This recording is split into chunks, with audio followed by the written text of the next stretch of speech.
ಎಲ್ಲ ರೈತರು ಏನು ಅನ್ಕೊಂಡ್ಬಿಡ್ತಾರೆ, ಈ ಸಾಗರಿಕ ಅಥವಾ ಇನ್ನೂ ಯಾವುದೇ ಒಂದು ನ್ಯೂಟ್ರಿಯೆಂಟ್ನ ಯೂಸ್ ಮಾಡಿ ರಿಸಲ್ಟ್ ಬರ್ತಾ ಇಲ್ಲ ಅನ್ಕೋತಾರೆ.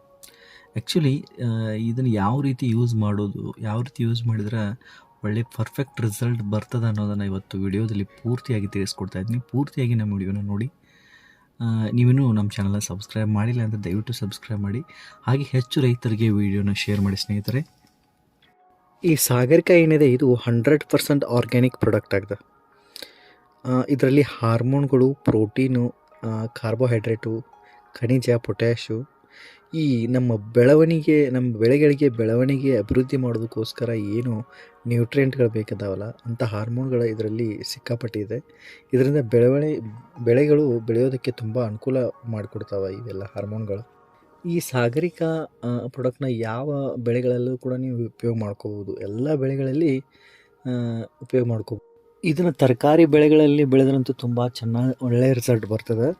ಆಮೇಲೆ ಕಬ್ಬು ಬೆಳೆಗಳಲ್ಲಾಗಲಿ, ಸೋಯಾಬೀನ್ ಆಗಲಿ, ಯಾವ ಬೆಳೆಯಲ್ಲಾದರೂ ನೀವು ಆರಾಮಾಗಿ ಉಪಯೋಗ ಮಾಡ್ಕೋಬೋದು ಈ ಪ್ರಾಡಕ್ಟ್ನ.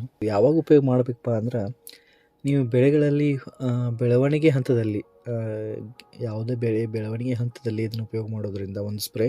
ಆಮೇಲೆ ಹೂ ಬಿಡೋ ಹಂತದಲ್ಲಿ ನೀವೇನಾದರೂ ಉಪಯೋಗ ಮಾಡಿದರೆ ಇದರಲ್ಲಿ ಹೂವಿನ ಪ್ರಮಾಣ ಜಾಸ್ತಿ ಆಗ್ತದೆ. ಇದರಲ್ಲಿರುವಂಥ ನ್ಯೂಟ್ರಿಯೆಂಟ್ಗಳನ್ನ ತೊಗೊಂಡು ಬೆಳೆಯೋದ್ರಿಂದ ಹೂವಿನ ಪ್ರಮಾಣ ಜಾಸ್ತಿ ಆಗ್ತದೆ. ಮತ್ತು ನೀವು ಯಾವುದೇ ಪ್ರಾಡಕ್ಟು ಕಾಯಿ ಆದ ನಂತರ ಯೂಸ್ ಮಾಡಿದರೂ ಇದು ಒಳ್ಳೆಯ ರಿಸಲ್ಟ್ ಕೊಡ್ತದೆ. ಈ ಪ್ರಾಡಕ್ಟ್ನ ಒಂದು ಬಾರಿ ಸ್ಪ್ರೇ ಮಾಡಿ 15ರಿಂದ 20 ದಿನ ಗ್ಯಾಪ್ ಬಿಟ್ಟು ಆಮೇಲೆ ಸ್ಪ್ರೇ ಮಾಡಬೇಕಾಗ್ತದೆ. ಈ ಒಂದು ಸಲ ಸ್ಪ್ರೇ ಮಾಡಿದರೆ ಇದರಲ್ಲಿ 15ರಿಂದ 20 ದಿನ ಇದರ ಅಂಶ ಇನ್ನೂ ಇರ್ತದೆ. ಆಮೇಲೆ ಈ ಸಾಗರಿಕ ಪ್ರಾಡಕ್ಟ್ನ 100 ಲೀಟರ್ ನೀರಿಗೆ 250 ml ಸೇರಿಸಿ ಸ್ಪ್ರೇ ಮಾಡಬೇಕು. ಇದು ಒಂದು 100 ಲೀಟರ್ ನೀರಿಗೆ 250 ml ಸಿಂಪಡಣೆ ಮಾಡೋದು ಒಳ್ಳೆಯ ರಿಸಲ್ಟ್ ಕೊಡ್ತದೆ ಈ ಥರ ಸಿಂಪಡಣೆ ಮಾಡಿದರೆ. ಇದೊಂದು ಸಣ್ಣ ಮಾಹಿತಿ ನಿಮಗೆ ಇಷ್ಟ ಆಗಿದೆ ಅನ್ಕೋತೀನಿ.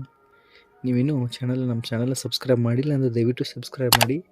ಹಾಗೆ ಹೆಚ್ಚು ರೈತರಿಗೆ ವಿಡಿಯೋನ ಶೇರ್ ಮಾಡಿ. ನಮಸ್ಕಾರ ಸ್ನೇಹಿತರೆ.